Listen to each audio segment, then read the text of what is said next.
Hey, what's up guys? My name is Derek. Today I'm gonna do a reaction and tutorial video for the song Cornelia Street by Taylor Swift. In the last video I posted, I had a ton of comments for me to check this one out. I think she released it just a couple days ago. So yeah, I'm gonna do it for you guys. I'm glad to see that she posted an acoustic video for it. So yeah, let's jump into the song.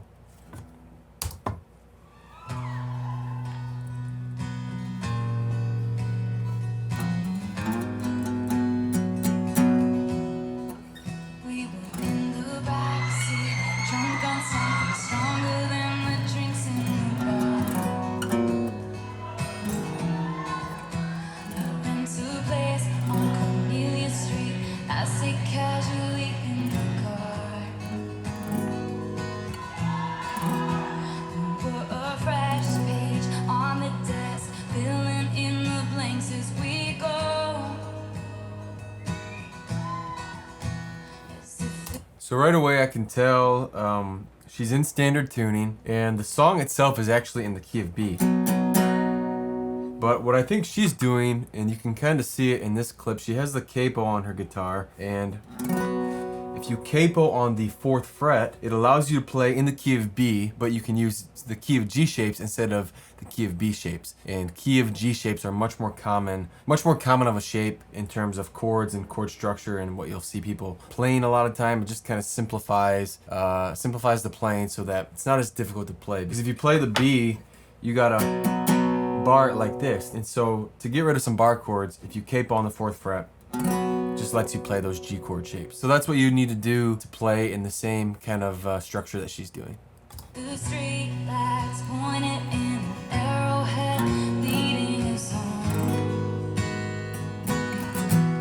And I hope I never lose you, hope it never ends. I'd never walk Cornelia Street again. That's the kind of heartbreak time could never mend. I never walk Cornelia Street again.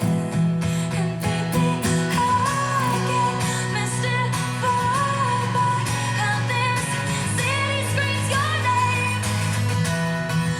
And baby, Dang, okay, so far the chords that she played for the verse are a G.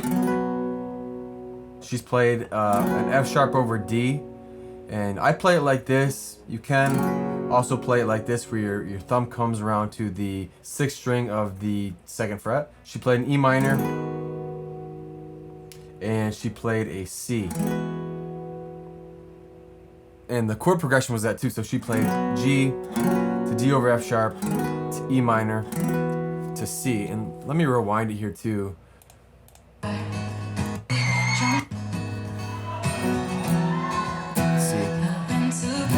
So G, D over F sharp, E minor, C.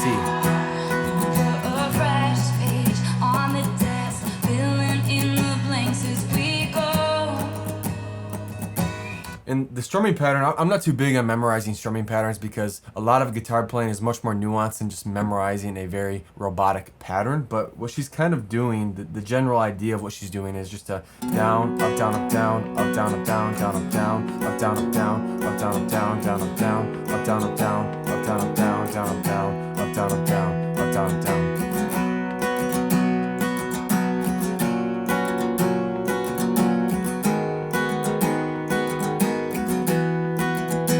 So that's kind of the pattern that she's using for the verse so far. As if the street lights pointed in an arrowhead leading us home. E minor, C. And I hope I never lose you, hope it never ends. I'd never walk Cornelia Street again. That's the kind of heartbreak time could never mend. I never walk Cornelia Street again. And baby, So for that part where she goes, I hope I never lose you, hope it never ends. Same chords, but she's just doing single strums now on those chords. And then at the very end, right before she goes into the chorus, she kind of does just the down strums on that C. And then once you play that, you are into the chorus. So, you know, she goes like, leading into the chorus, she goes, that's the kind of heartbreak time could never mend. I never walk Cornelia Street again.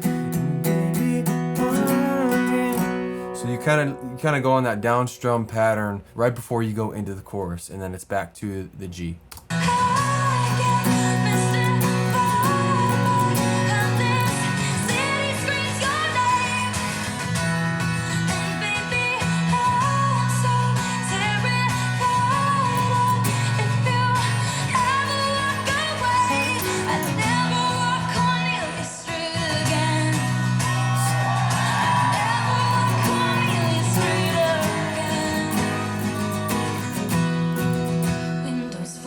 Man, her vocal sounds amazing in this. But so same chords in that chorus, but it sounded like she picked up the strumming a little bit. It's, you know, it's the same pattern, but she really picked up the energy. So it sounded like she was strumming a little harder, but also she was using more of a 16th note type of thing.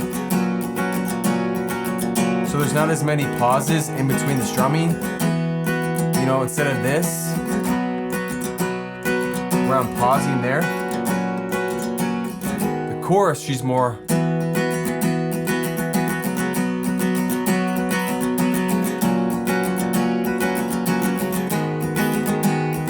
it's just more intense. There's more strumming in it versus the verse. But now she's back into the second verse.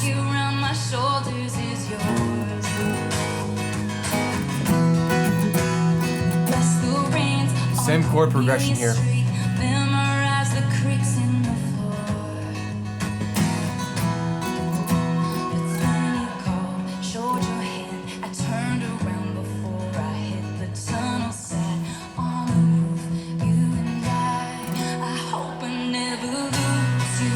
Okay, so that part she changed it up a little bit. Up until that part, the whole song so far has just been G to D over F sharp over D, E minor 7, and C. And on that very last part, she went from, I think it was D. You even knew I was gone. D. E minor. C. Yeah. So she goes D, E minor, and then C. Same type of strumming pattern, just a little switch up in terms of the chord progression there. Never lose you, hope it never ends.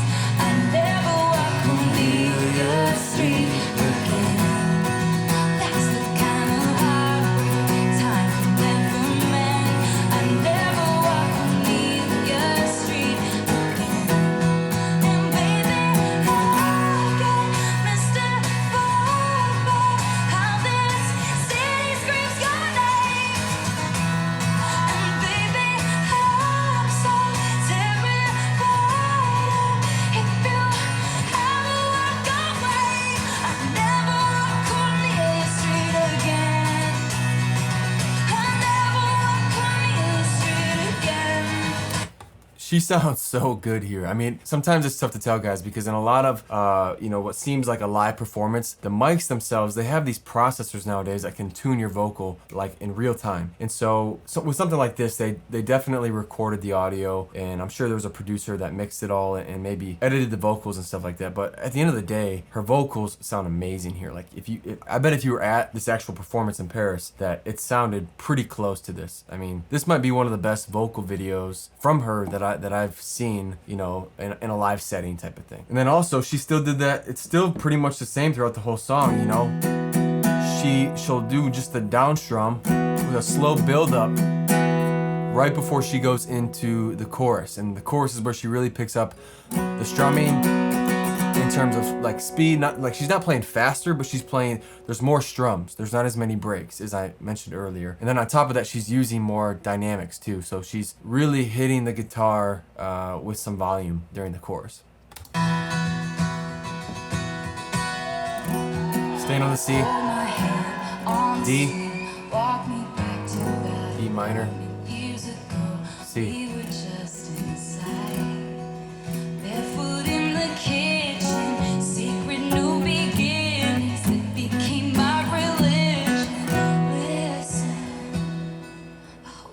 So same thing there.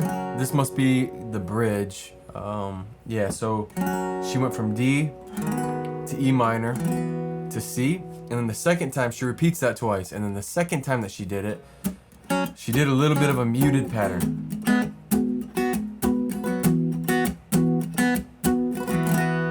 And I'm gonna post a video on this more in depth in a future lesson, but really the thing to focus on with palm muting is the meaty part of your palm is just gonna rest on the strings. And you still do the same strums, and in fact the right hand really, you know, instead of like your right hand's not gonna move up and down as much when you do the muted strumming. It's gonna move very little compared to actual open hand strumming. But nothing in your left hand changes. It's all in the right hand. And now I think she's into the final chorus. I never lose you. I never walk Cornelia street again. So this one, real quick, she's doing the same chord progression, but instead of the strumming now, she's doing.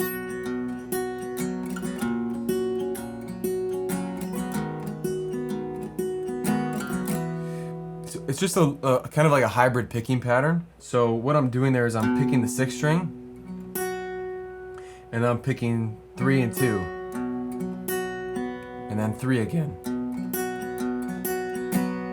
So I repeat that twice, and then there's like a little strum at the end of it.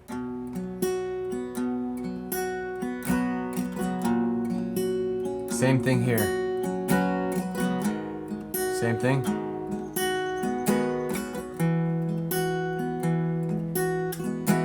That's something I use in my playing quite a bit just to kind of mix it up. But really you're just picking the strings in the chord instead of strumming. Oh, never again. Down strums.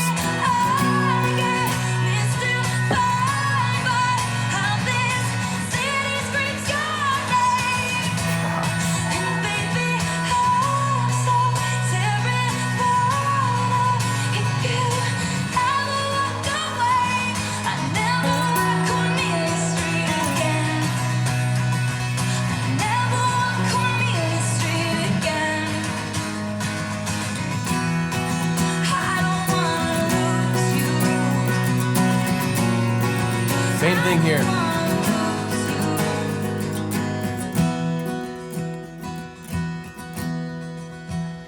Into a place on Cornelia Street. I sit casually in the car.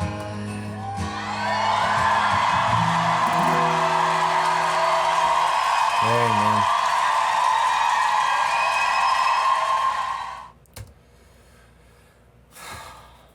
She's crazy. She's crazy. Like, I kind of touched on this in my other video I posted a few days ago of her performance on the NPR Tiny Desk concert for Death by a Thousand Cuts. She is so good at mixing up the dynamics of her playing. So she'll go from that really hard strumming chorus to ending the song with just that picking, that light picking. And when you hear that as a listener, it just keeps you really engaged. And if you're, it's kind of a subtle thing. Like, I mean, you see these guitar players that they just strum, you know, as hard as they can for the whole song, and it's the same level, the same speed the whole time.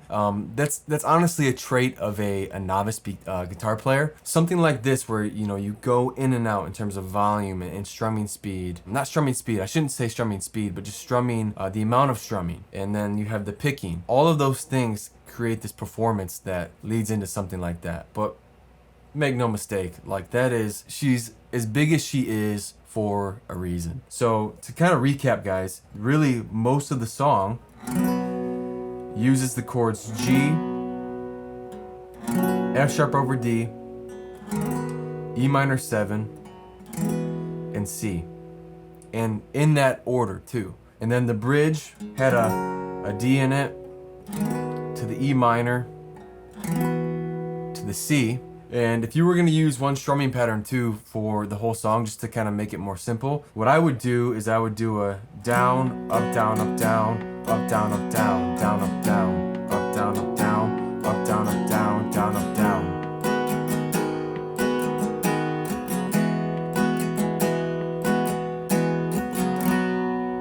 So something like that. She mixes it up in the actual video, you know, like I mentioned earlier. During the chorus, she really was doing more of a...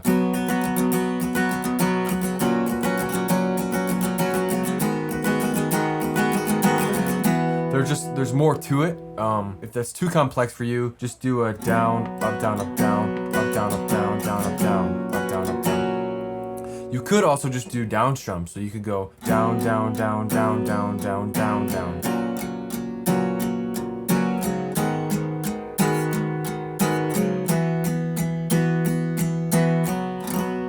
So whatever works best for you. I hope that was helpful. Let me know in the comment section below what other songs you guys want me to do this with, and I will see you in the next video. Peace.